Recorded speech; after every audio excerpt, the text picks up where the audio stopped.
Eh bien bonjour à tous, aujourd'hui vidéo triple avis, on a vu Druk, ben oui c'est du danois, on a vu Motherless Brooklyn et The Goonies. Donc j'ai pas les jaquettes originales, donc on est hardcore ou on l'est pas.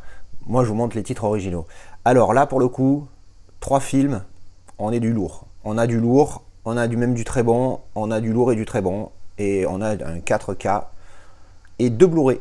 Comme d'habitude, j'ai filmé ça juste après le visionnage à chaud. C'est parti. Alors, je viens juste de terminer Druk. Je suppute que ça se prononce comme ça en danois. Oui, parce que c'est un film danois. J'ai galéré pour trouver une affiche originale. Même sur IMDb, il y a le titre américain qui n'a rien à voir encore une fois. Alors, d'après ce que j'ai traduit sur Google Translate, ça ne veut pas du tout dire bourré, puisque le titre français, c'est drunk, qui veut dire déchiré, quoi, bourré. Et en fait ça s'écrit pareil avec un N en anglais, c'est dingue. C'est dingue, franchement c'est dingue. Bref, donc le film danois avec Mads Mikkelsen. Alors, on me l'a vendu ce film dans le Discord, que je me suis chié dessus quand je l'ai regardé. Je me suis dit putain, il y en a un, il me dit chef-d'œuvre international, c'est le film et bla et bla et bla. Bref. Alors, verdict. Oui, c'est un bon film, c'est même un très bon film. Par contre, on est très loin du chef-d'œuvre pour moi. C'est un super film. Je pense que je vais mettre un 7,5. C'est presque 8, mais c'est 7,5. Sachant que pour moi, 7 c'est un très bon film déjà, et 8 on est vraiment dans le très haut du panier. Donc je vais mettre 7,5 parce que voilà, j'ai eu du mal au début. C'est un petit peu long à démarrer, donc c'est un film qui est très lent. Mais t'es quand même intéressé par l'histoire et ce qui se passe. Donc pour ceux qui connaissent pas du tout, c'est l'histoire de quatre potes qui sont entre 30, je dirais fin de trentaine, ouais, des quarantenaires quoi, parce que je crois que le plus jeune a la quarantaine. Bref, donc 40 ans et plus, qui sont à un moment de leur vie où c'est très plat. Il se passe pas grand chose, c'est un petit peu la routine, c'est un petit peu morose, c'est pas top. Et donc ils boivent beaucoup, ça se passe pas super bien dans leur vie, tout ça. Sauf qu'à un moment donné, ils décident de faire une expérience, parce qu'il y aurait eu une expérience d'un scientifique qui dit qu'il faut avoir 50 grammes d'alcool, pas 50 grammes, hein, 0,5, pardon, calmez-vous, parce que 50 grammes, t'es pas bien. 0,5 grammes d'alcool dans le sang, mais en permanence, tu vois. Et donc ils font cette expérience et ils se rendent compte que, d'une certaine manière, ça améliore leur vie. Puis bon, vous vous doutez bien qu'il n'y a pas que des points positifs. Donc c'est un drame assez intéressant. D'habitude, j'aime pas trop ce genre de film, mais là, il est vraiment pas mal. Alors après, l'interprétation, c'est pareil. Le petit jeune qui est à fond dans le Discord sur ce film. Oh, Mads Mikkelsen, machin. Oui, il joue bien, mais calme-toi, mon petit. C'est pas non plus Joaquin Phoenix dans Joker, tu vois, ou Jack Nicholson dans merde. Shining. C'est très très bon, mais c'est pas non plus, voilà, calme-toi. Mais bon, non, mais je comprends qu'il puisse plaire. C'est vraiment, alors pour le coup, un petit jeune qui regarde un film comme ça, c'est très compliqué de l'apprécier, parce que je pense que si j'avais vu ce film à 20 ans, je dirais, mais qu'est-ce que c'est que cette merde? Tu peux pas t'identifier en fait. Parce que quand tu t'approches justement, ce qui est mon cas, tu t'approches de la quarantaine et que tu commences à avoir un petit vécu, hein, tout est relatif quand je dis petit, tu peux t'identifier à ce que peut être la vie qu'il est en train de vivre. Quand tu as 15-16 ans et que tu regardes ce film, j'avoue que c'est un petit peu compliqué. Franchement, c'est une expérience, il y a des scènes qui sont assez dures, entre guillemets, émotionnellement. J'ai chialé ma race, il y a une scène, j'ai chialé. Mais j'ai même pas compris en plus, parce que j'ai chialé sur un truc où tu te dis, ok, il chiale pour ça, mais en fait, moi j'ai chialé pour un autre truc. Mais je peux pas vous dire, sinon, spoil. Mais franchement, c'est un film assez intéressant à voir, pareil, sur les rapports humains, tout ça. Ça te fait réfléchir un petit peu sur la vie en général. Hein, tu te dis merde, la vie, ça peut être de la merde comme ça peut être génial. Bref, voilà, sur les erreurs à faire, à pas faire. Bon, c'est dingue. C'est fou parce que je me suis fait Spider-Man 3 de 2007 juste avant et j'ai presque tenu le même raisonnement. Tu t'imagines, le mec, il arrive à tenir le même raisonnement sur Druk et sur Spider-Man 3. T'as compris T'as compris. Bref, donc c'est un bon film, je vous le recommande fortement, 7,5 sur 10, franchement il est pas mal. Pour la qualité, donc je l'ai en Blu-ray, bof. Il est en 1, je dirais pas 1,85 parce que les bandes elles étaient assez épaisses par rapport à du 1,85 et beaucoup moins que du 2,35. Donc j'ai envie de dire que c'était du 1,90, tu vois. Bref, ou du 2,0 peut-être, je sais pas. Donc ça c'est pas mal. Au niveau de la qualité, c'est pas dingue, hein. Je vais mettre 2,5 parce que on n'est pas choqué par une très bonne qualité. C'est pas sale, hein, c'est pas dégueulasse, mais c'est juste qu'on pourrait s'attendre à mieux pour un film en Blu-ray, en qualité Blu-ray, surtout que c'est un film de 2019 ou 2020, je crois. Enfin bref. Donc voilà, ça c'était mon avis sur Druck, que je vous recommande fortement. Alors je viens juste de terminer The Goonies, le classique, le culte, le légendaire Goonies, qui malgré tout est assez clivant parce qu'il y a ceux qui l'ont découvert à l'époque et ceux qui l'ont découvert sur le tard. Et je vous garantis qu'à chaque fois c'est la même. Hein. Si tu l'as vu à l'époque, bon ben t'adores, t'es fan, t'aimes. Si tu l'as découvert sur le tard, tu trouves que c'est nul à chier, chiant, tout ce que tu veux. Et c'est pas faux parce que ça se tient. Hein. Maintenant, moi, je te vous dis, j'ai eu un gros gap entre la dernière fois où je l'ai vu et maintenant. C'est clair que j'arrive à comprendre pourquoi les gens qui le découvrent maintenant se disent putain, mais c'est horrible. Et en fait, oui, c'est vrai que quand tu regardes le film, c'est bateau, l'histoire elle est plate, l'acting il est très moyen, les dialogues laissent tomber, même la mise en scène ou le montage des fois du film, tu te dis mais ils sont sérieux là, mais c'est complètement con, ça n'a aucun sens. À un moment donné, les mecs veulent s'échapper d'un endroit. Sauf qu'ils prennent le chemin alors qu'ils voulaient éviter ce chemin depuis le début et là ils le prennent. Enfin bon ouais, allez, tu vois, il manque vraiment des trucs. Mais il a tellement un côté mythique ce film, c'est un truc de fou, un culte. Je suis obligé de le dire, culte. Même si t'aimes pas, tu dois reconnaître qu'il est culte parce qu'il a marqué une génération. Évidemment, en 1985, j'avais 1 an. Donc et encore, suivant quand il est sorti, j'avais même pas 1 an. Donc tu vois, c'est un film qui date, mais il a ce petit côté mythique, ce petit côté, enfin je sais pas, voilà, Alors pour ceux qui sortent d'une cave et qui n'ont jamais entendu parler de ce film, l'histoire, qu'est-ce que l'histoire? C'est une bande de jeunes, on se fend la gueule. Non, c'est une bande de jeunes qui habitent un quartier vers les Goons Dock, d'où le nom, les Goonies. Et en fait, ils vont se faire évincer de leur maison par une banque ou on ne sait pas quoi, une société qui veut tout raser pour construire des trucs et tout.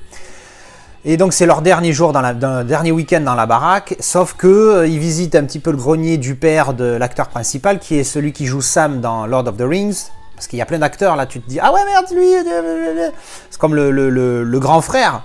Putain merde, quand j'ai vu qui c'était, j'ai fait ah, je sais plus son nom, enfin bref, vous regarderez la fiche IMDb.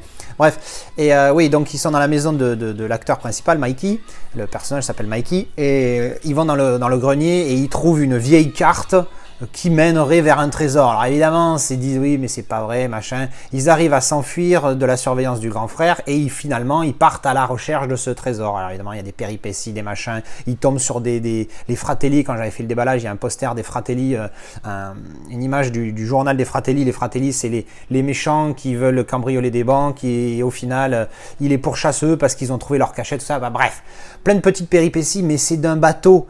Mais quand c'est sorti en 85, c'était culte. C'est sûr, tu regardes ça en 2015, plus tard, dans les années plus tard, et forcément, il passe pour un film nul, quoi, tu vois. Et je peux tout à fait comprendre les gens qui l'ont pas aimé en le découvrant sur le tard. Alors, je vais pas faire de remarques parce que c'est la première fois que je le vois en VO. Je m'excuse, hein, je me répète, mais alors la VF, oh my god, putain, mais c'est bidon!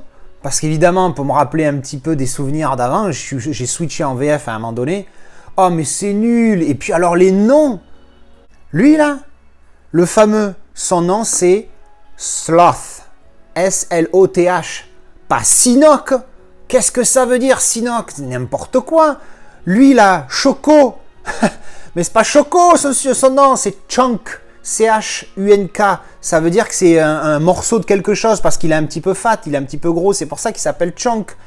L'autre là qui parle beaucoup, il s'appelle Mouth. Alors je sais plus comment c'est en VF, mais il s'appelle Mouth, c'est la bouche parce qu'il parle beaucoup, enfin bref, tu vois le truc. Le petit Asiate là, je sais plus encore en VF, j'ai pas regardé, mais il s'appelle Data parce que c'est un geek, donc il accumule des data, tu vois. C'est des purs noms en fait en VO.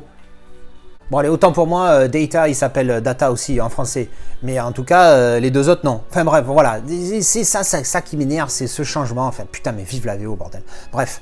Puis même celui-là, hein, pour vous dire, je l'ai toujours vu en VF. Là, je l'ai vu en VO. Franchement, ça choque pas du tout. Ça passe très bien. On m'avait fait une remarque aussi pour quelqu'un qui l'avait découvert sur le tard, qui avait détesté ce film. C'est vrai que Chunk, il est pénible, comme c'est pas permis, mais alors en VF c'est pire parce que le petit passage en VF il a une voix insupportable. Et donc maintenant on va parler qualité, parce que comme je vous l'ai dit 4K, pas Dolby Vision, hein, HDR standard, mais merde, quand je l'ai mis, mais alors je sais pas si c'est parce que j'avais jamais vu en haute définition, mais la qualité, bouh, là là là là, comment il pète! Putain, j'ai été choqué, j'ai dit, ah ouais, il est propre. Alors, il y a un peu de grain par-ci par-là, mais il est très léger, très fin.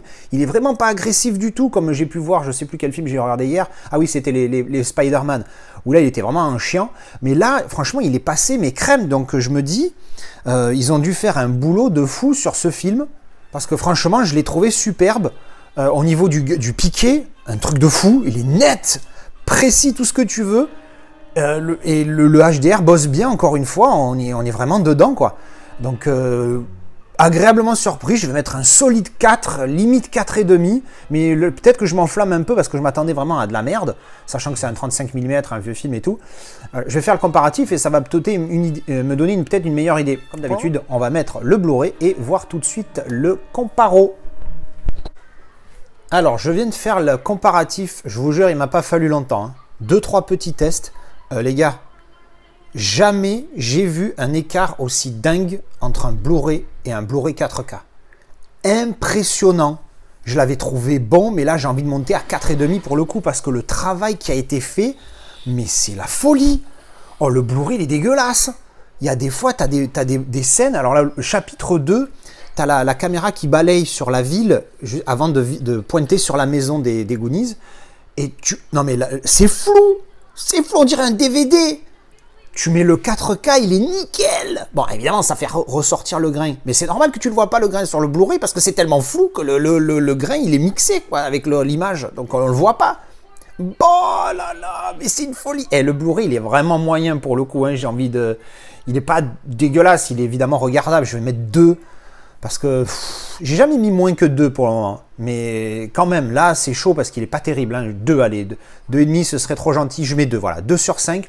Mais le 4K, ça va être un 4,5 parce que le travail qui a été fait, en fait, entre les deux, est juste énormissime. Donc, même si au départ, j'avais mis 4, je mets 4,5 parce que vraiment, un truc de fou. Le piqué, mais vous n'avez pas idée la différence. C'est un truc de fou. Quand je zappais d'une image à l'autre, je me disais, c'est pas possible. Déjà... Avant même de passer d'une image à l'autre, je mets la première scène, je vous dis, avec la maison qui balaye comme ça en Blu-ray. Après, je passe au 4K et je refais la même. J'ai fait « Ah ! Ah !» J'étais choqué. Donc, pour être choqué comme ça, avant même de passer en image fixe de l'une à l'autre, c'est que vraiment, il y avait une différence flagrante entre les deux. Puis alors, quand tu passes d'une image à l'autre, laisse tomber. C'est un truc de fou. Le mérite l'upgrade tous les jours. Il est superbe ce 4K, il est magnifique. Là, c'est le Blu-ray qui tourne. Plus vif hein, au niveau des couleurs, mais encore une fois, c'est moins réaliste parce que du coup, quand tu mets le HDR, tu dis ah ouais, là, c'est beaucoup plus réaliste et c'est moins catchy. Mais c'est ce qui fait que c'est mieux parce que c'est réaliste, tu vois. Du coup, encore une fois, c'est le terme, c'est réaliste pour moi. Donc ouais, 4K upgrade obligatoire, il est magnifique. Il est superbe ce 4K pour ce film. Bien voilà, ça c'était l'avis pour le film et le 4K pour The Goonies. Alors je viens juste de terminer Motherless Brooklyn et j'ai fait exprès de mettre pause et de ne pas faire tourner le générique tout de suite parce que je voulais absolument que vous voyiez ce qui est écrit là. Written for the screen and directed by Edward Norton. Je savais pas du tout que c'était lui qui avait dirigé ce film parce que le film, je viens de le terminer, mais c'est une bombe. La note IMDb, c'est 6,8. Je me suis dit, bon, c'est un film sympathique. Mais qu'est-ce que ça veut dire 6,8? C'est quoi cette note de merde? Pour moi, c'est 8. C'est un pur film. C'est super bien joué parce que... Alors, bon, calme-toi. On va reprendre dans l'ordre. Et c'est un film qui se passe dans les années 50. Déjà, moi, j'aime bien.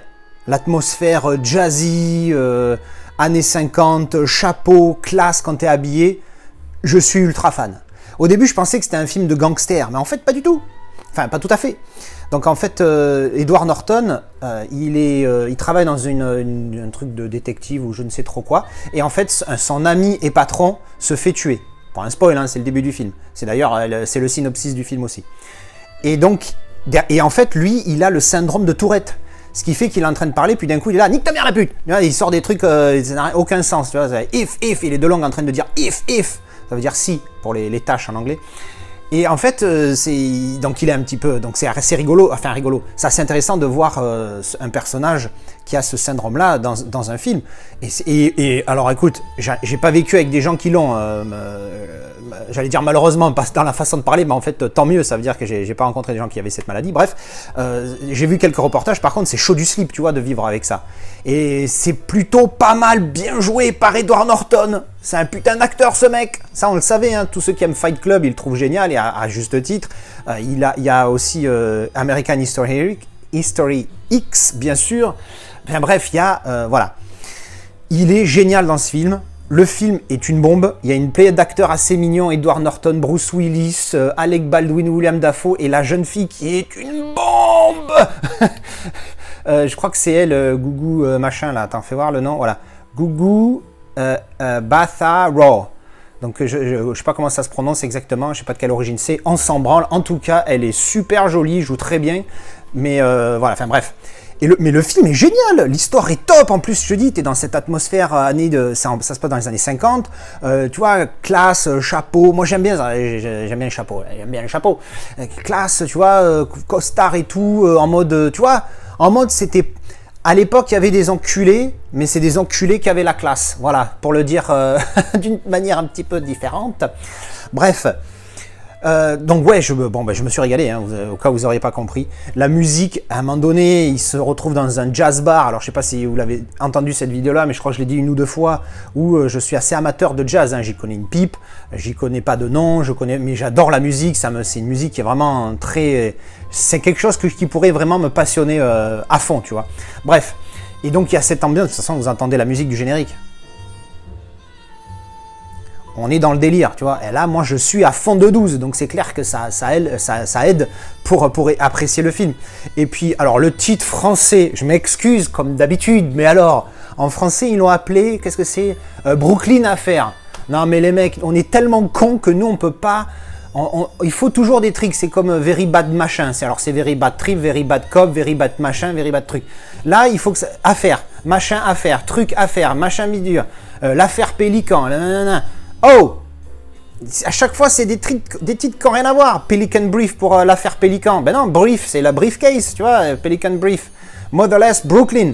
En fait, c'est comme ça que je vais rien vous dire. Parce que sinon, j'allais spoiler un petit truc. Mais bon, c'est un petit spoil, mais bon, je préfère vous laisser le découvrir.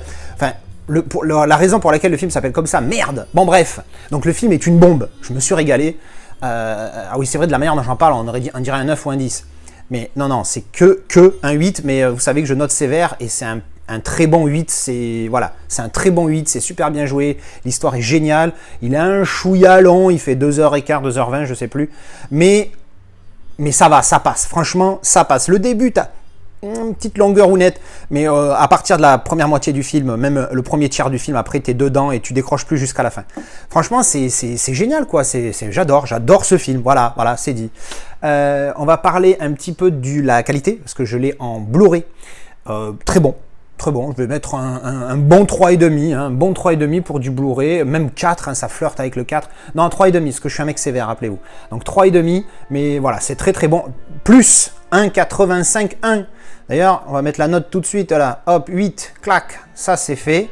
Et je vais vérifier avec vous, hop, Technical Specs, et il est en, voilà, 1,85,1, voilà, aspect ratio, 1,85,1. Donc, petite barounette, vous voyez que le générique va quasiment jusqu'en haut de mon téléviseur, de mon TV. Et ouais, ça fait con, mais c'est comme ça.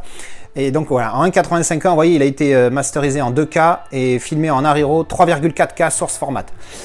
Donc c'est dommage parce que du coup tu n'as pas du 3,4K mais tu as du 2K, un peu con, mais bon c'est comme ça. Bref, donc super film, je me régale, je me suis régalé, je vous le recommande et c'est le genre de film s'il y a un premium, tu m'as perdu. Bref, et bien voilà, ça c'était mon avis pour Motherless Brooklyn. Et bien voilà, c'était mes avis pour ces 3 films. Dites-moi ce que vous en pensez si vous les avez vus. Est-ce que vous avez été aussi choqué que moi pour le 4K? Est-ce que vous avez autant apprécié Motherless Brooklyn? Parce qu'il a une note, on va dire, plutôt décevante par rapport à ce que donne IMDb. Hein. IMDb, je crois qu'il a moins de 7. Moi, je me suis vraiment régalé. Bref, voilà, je vous retrouve en commentaire et je vous dis à la prochaine pour une vidéo avis. Allez, tchou, bisous!